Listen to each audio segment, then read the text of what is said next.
experience of your life is entirely generated from within. Is that so? What is being generated from within must be happening your way. Must happen your way, isn't it? But right now, just about anybody can make you happy, make you unhappy, make you miserable, make you frustrated, make you angry, make you so many things. This means you're in a very deep state of slavery. Somebody decides what should happen within you, not even around you. What should happen within you, somebody decides. This is a terrible state to be in, isn't it? Because we have not taken charge of this fundamental thing. Something so tremendous has been given to us, but we are busy. We read one piece here, one piece there, we read one tidbit from this scripture, another tidbit from that scripture, and self-help book, this book, that book, all tidbits. But it's not working here and there in small way. On a certain day, a bull, you know a bull? A bull was grazing. Chomp, chomp, chomp, chomp, chomp. Slowly, green grass led him deep into the jungle. He went deep inside. There was a lion who was past his prime and he was having difficulty hunting in the jungle because the animals are fast and he is getting slow. Then he saw, after many weeks of grazing, this bull had become nice and fat. He saw this nice fat bull, his mouth watered. He stopped him, found the right moment, pounced upon him, killed him and ate him up. Stomach became full. With great satisfaction, he roared. There were a few hunters passing by. They heard this roar, they tracked the lion down and shot him dead. The moral of the story is, when you're so full of bull, you should not open your mouth.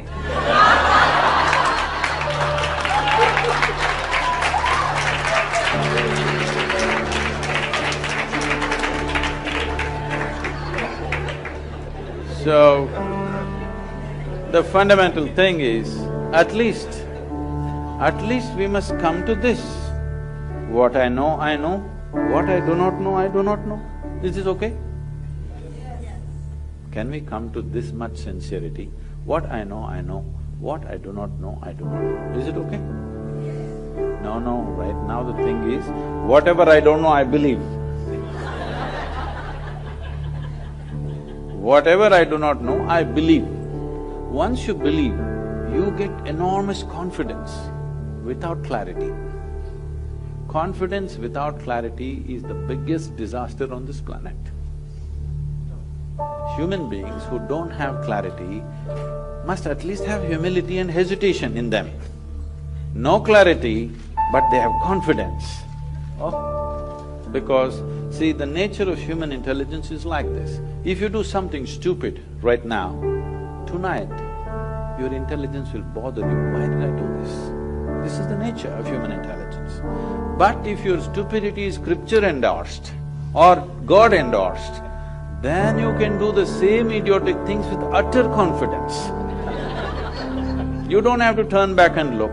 It doesn't matter what is the result of your actions, how horrendous it is, but you can go on doing it because God has endorsed your stupidity. Can we come to this much, at least all of you doctors, you must come to this, what I know, what I do not know, I do not know. Is it okay? Because I do not know is a tremendous possibility. When you see truly, when you genuinely see I do not know, the longing to know and seeking to know and the possibility of knowing becomes real in your life. Otherwise, everything I do not know, I believe. You can believe anything. If we work hard enough on you, we can make you believe just about anything, yes or no? From your childhood, if we work on you, we can make you believe anything. Right from your childhood, if I go on telling you, my little finger is God, if I raise this little finger, divine emotions will genuinely overflow within you, yes or no? If you feel this is too bare, I can dress it up. can do some things. This happened. I was speaking to a group of people in Nashville, in Tennessee. Tennessee people? Hey.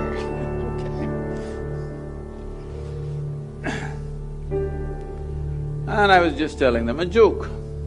In the joke, I referred to God as Him. Immediately these few ladies stood up and said, "Do you believe God is a man?" I said, "Whoa, whoa, whoa." I was only telling you a joke. They said, "It doesn't matter, you said Him, do you believe God is a man?" Now this is a big issue in some of the southern churches in America. Is God a man or woman? They're trying to settle in this election, of course, but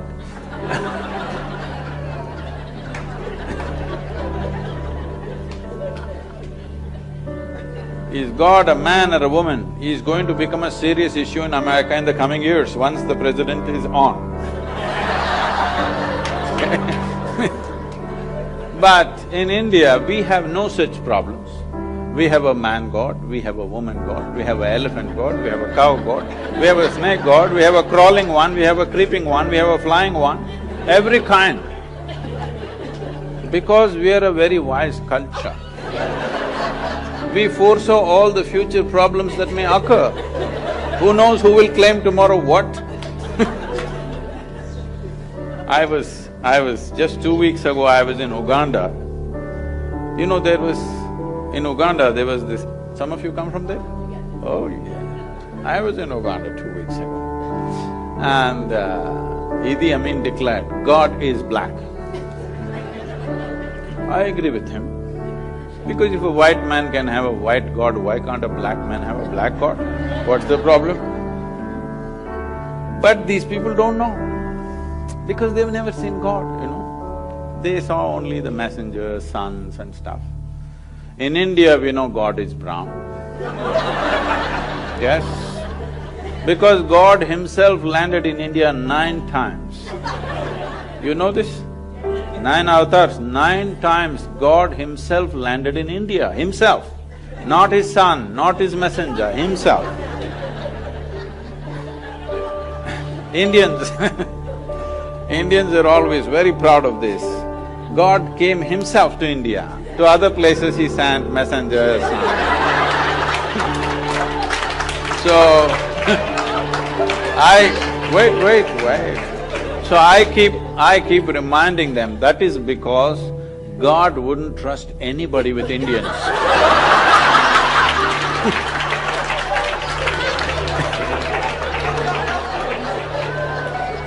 He wanted to do the job hands-on.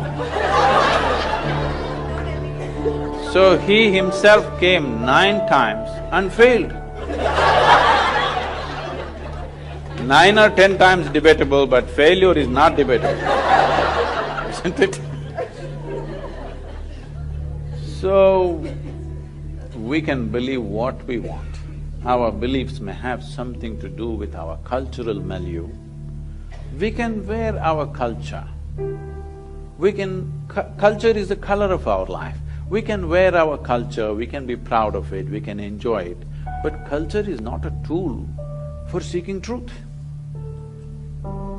Culture is not an efficient tool, because what you do today, whatever nonsense you do today, is tomorrow's culture. Yes or no? Whatever nonsense they did yesterday is today's culture. Culture is never a conscious process. To some extent, maybe. The rest is all hodgepodge of all kinds of things that many people did, isn't it so? Or do you believe that all of you consciously creating tomorrow's culture? Are you? Not at all. Whatever nonsense you do, your children will pick it up and they'll do it little differently, isn't it?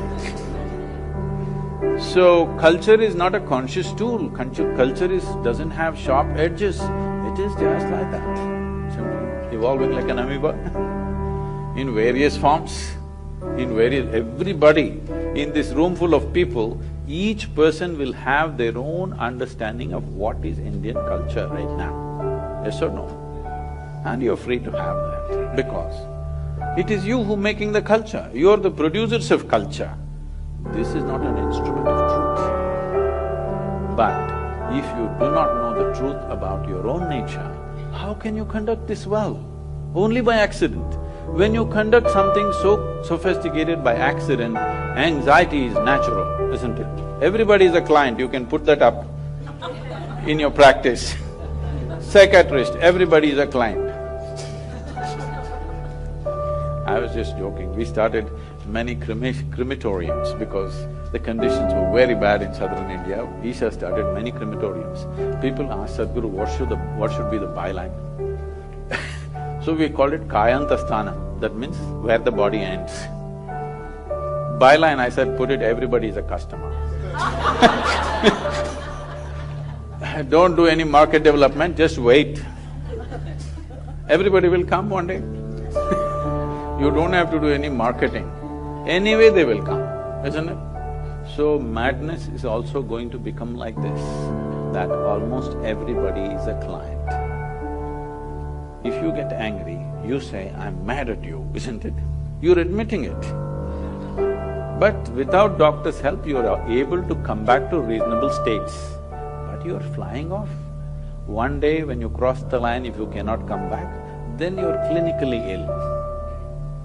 Yes? But otherwise also you're ill.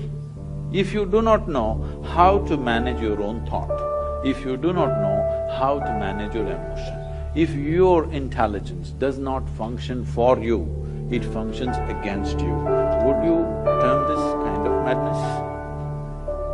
Maybe there are not enough couches for all of you, so we left you loose on the street.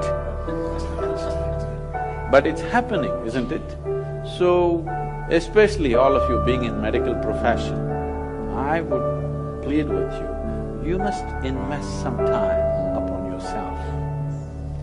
If you believe that the work that you're doing is important, the most important thing is you work upon yourself. Because nobody can produce anything beyond themselves. Your work is only an expression of what you are. Nothing more than you can ever happen. Unless you enhance this, what you do can never be enhanced. Enhancing this means there are many ways to look at it. I'll put it very simply, considering that I have to catch a plane.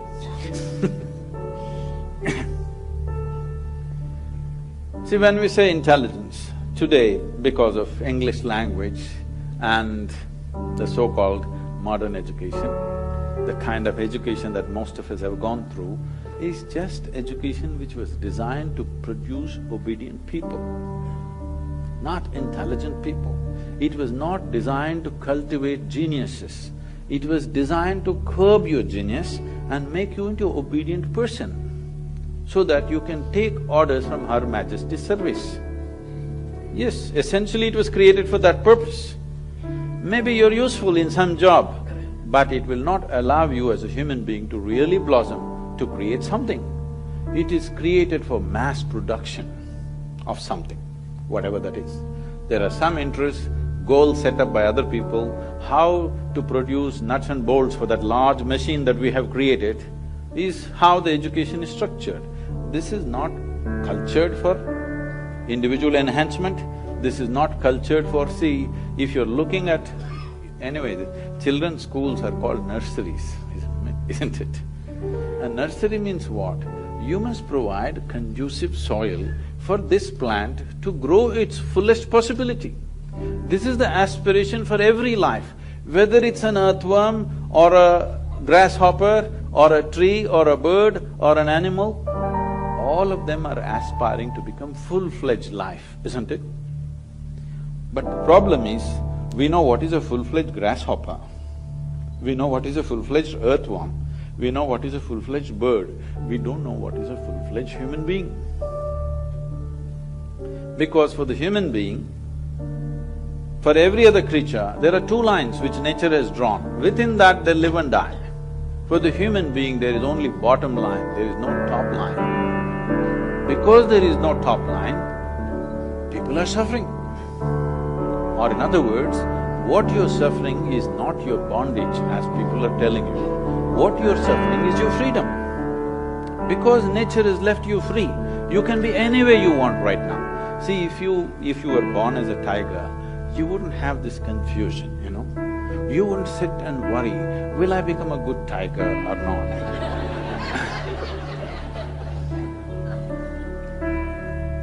If you eat enough food, you will become a good tiger. There is no confusion, will I end up as a pussycat, will I become a great tiger? There's no such problems for a tiger. There is no such problem for any other creature because for all of them, two lines are fixed. You eat well, you will become that. But you eat well, this will not become that. This one has come without a top line, so it is left to you to determine what this should become. When such a freedom life has offered to us,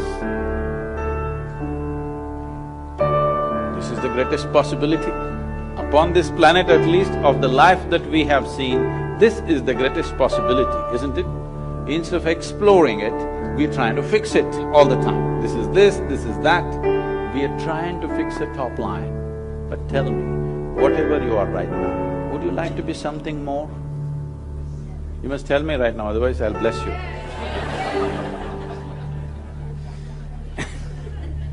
If that something more happens, what? You want something more, if that happens, what? More. So, you seem to be wanting to expand in installments slowly. So let's say I will make you the king or queen of this planet. Don't look at me hopefully.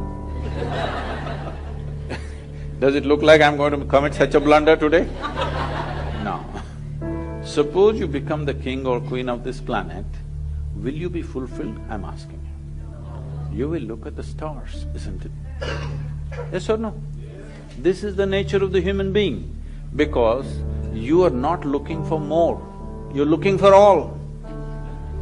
And all cannot happen physically.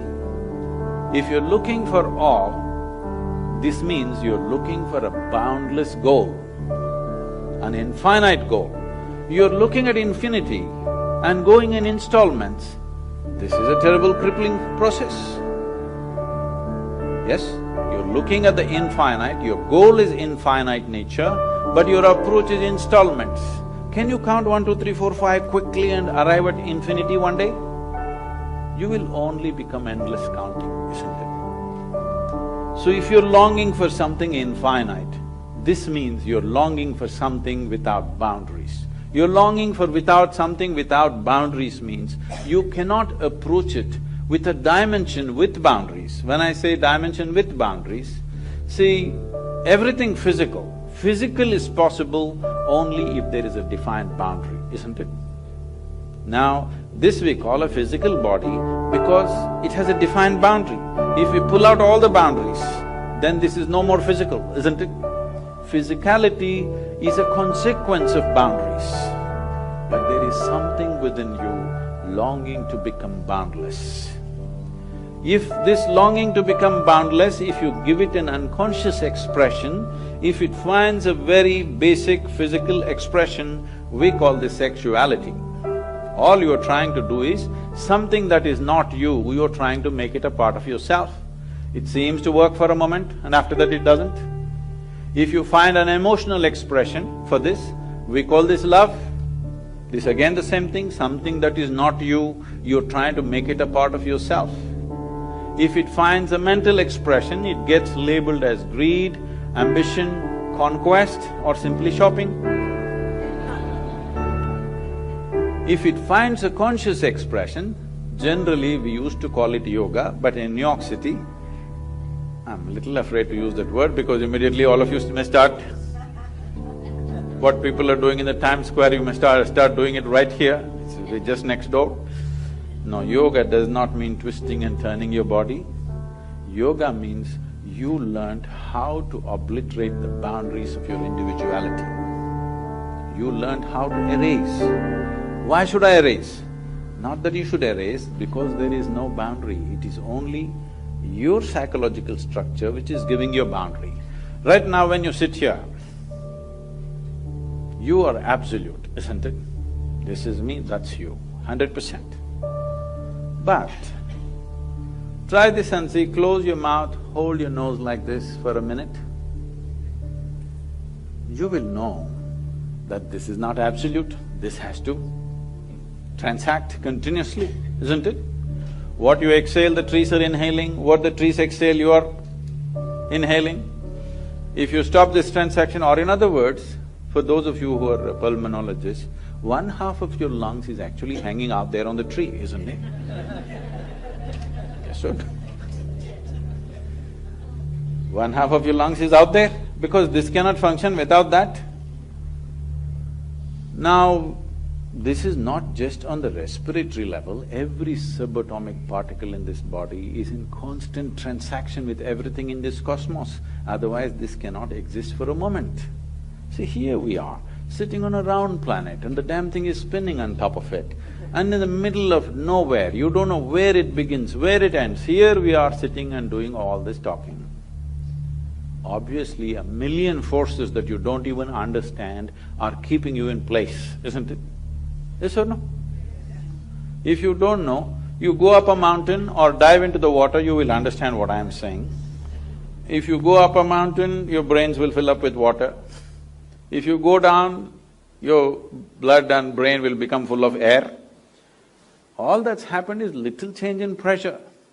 So the whole lot of forces, even managing and keeping you in place and in one piece, isn't it? If all the pressure is taken out, we may become bits and pieces. Too much pressure, we may become something else. Not just pressure, on a million different ways. This is right now being supported by too many things. You're on life support, I'm saying. Constantly, otherwise this cannot last by itself. So, anyway, there is no boundary for this life to exist. The life within knows this. Even the body knows this.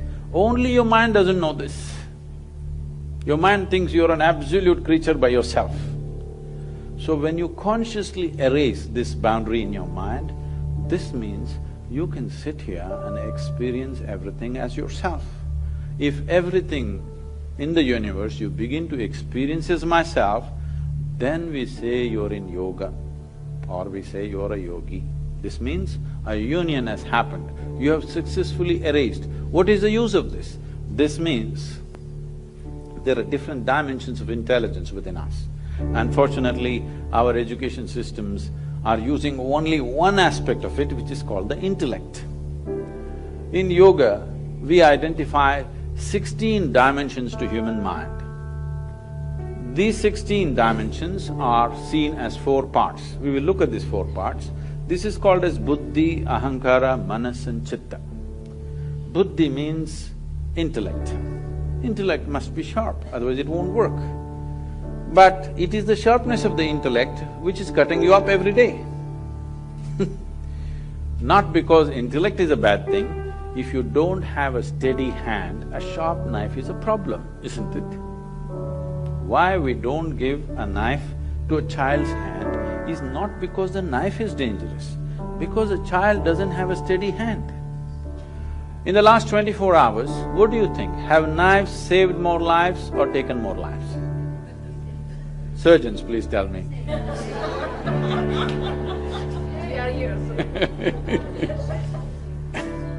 So she's saying because we are all here, they're all saved. It has saved many lives in a few irresponsible hands. It might have taken some lives, but knife is not dangerous. Sharper it is, the better it is. Hello? Yes. So intellect is not the problem. Sharper it is, the better it is. An unsteady platform, then it starts cutting you up. It either cuts other people or cuts you up. The next dimension of the intelligence is called ahankara. Ahankara does not mean ego as most people think, it is the identity. Because the nature of the identity, the subtlety of the identity determines how your intellect functions.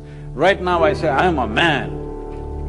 The stronger I say it, the more my intellect will try to protect my masculine nature. If you say I'm a woman, it'll start protecting that. If I say I'm an Indian, it'll start protecting that. If I say an American, it protects that. To what extent? Even to the extent, even if it costs my life, it's okay. But my Indianness or my Americanness or my manliness must be protected at any cost. This is what ahankara does to you, because the identity, how you take the identity. There is an entire system of education in India which is about training a child how he should groom his ahankara, his identification, how he should groom it in such a way that it is beneficial for him and beneficial for everybody around him. How to groom one's identification, there's a whole process. Unfortunately, we've given up everything, we get stuck to something or the other. So identity is the hand which holds the knife of the intellect. How steady it is, how subtle it is, will determine what the knife will do. Now, this is rooted in what is referred to as manas. Manas means it's a huge silo of memory. Memory, we recognize memory as 8 different dimensions of memory, starting from evolutionary memory, genetic memory, unconscious memory, conscious memory, and many other aspects of it. 8 different dimensions of memory. When I say all these different types of memory, I'm sure you don't remember how your great-great-great-great-grandfather or grandmother looked like, yes? You don't remember that. But their noses are sitting on your face right now. Yes or no? Your body remembers 100%. Yes or no? It even remembers the skin tone of your great-grandmother. You might not have seen her, you may not remember, but it remembers everything. So the amount of memory that every cell in the body carries is 1,000,000,000,000 times more than what your mind can ever carry. We are thinking intellect is everything and thought processes become everything because this is a European mess-up that happened to the entire world. Somebody said, "I think, so I am." No, because you are, you may think. Yes or no? Which is first I'm asking you, because you are, you may think. Because you become such a mental diarrhea that all the time thought is flowing, you think thought is even before you. Not because you think you are, because you are, you may think. Like if I want, I move my hand where I want, I should be able to move my mind where I want. When I don't want, I must be able to hold it here, isn't it? Right now the problem is, it's become like this all the time. If this happened to your body, you would look ridiculous, isn't it? Even with the mind, it is the same thing. Your only comfort is others cannot see it. Yes? It's equally ridiculous. You're comfortable because you think the person next to you cannot see it, but if they pay enough attention, they can. They can't, believe me. Now, the manas is a silo of memory. If you cut off the connection between the memory and the intellect, your intellect feels suddenly useless if it is not empowered by memory. See, people lose their memory, their intellect is still intact, but it's no use because there is no memory. So these are 3 dimensions, and the 4th dimension is called as chitta. Chitta is a dimension of intelligence within you, unsullied by memory. There is no iota of memory in this. What memory means is, memory is the way you are setting up your boundaries. With memory, you recognize, this is my friend, oh, I don't know who this is, that is my relative, I don't know who that is. You're establishing the boundaries of your life with your memory. Everything that you remember sets a boundary for you, isn't it? You remember, this is my country, now it sets a boundary for you. You remember, this is my father, it sets a boundary for you. You remember, this is my husband, sets a boundary for you. This is my child, sets a boundary for you. There is a dimension of intelligence within you which is unsullied by memory. If you touch your chitta, in the yogic lore, in a very mischievous way, it is said, if you touch your chitta, God becomes your slave. Because the dimension of intelligence which is capable of making a banana into a human being, if it became a conscious process, you would definitely live magically, isn't it? Other people will think you're superhuman, but I am telling you, this is what it means to be human. To eat, sleep, reproduce and die, You don't have to come with such a complex mechanism. An earthworm, if peace is the highest goal, you must come as an earthworm, and it's very eco-friendly. All its aspirations are 100% ecologically sensitive, isn't it? Yes or no?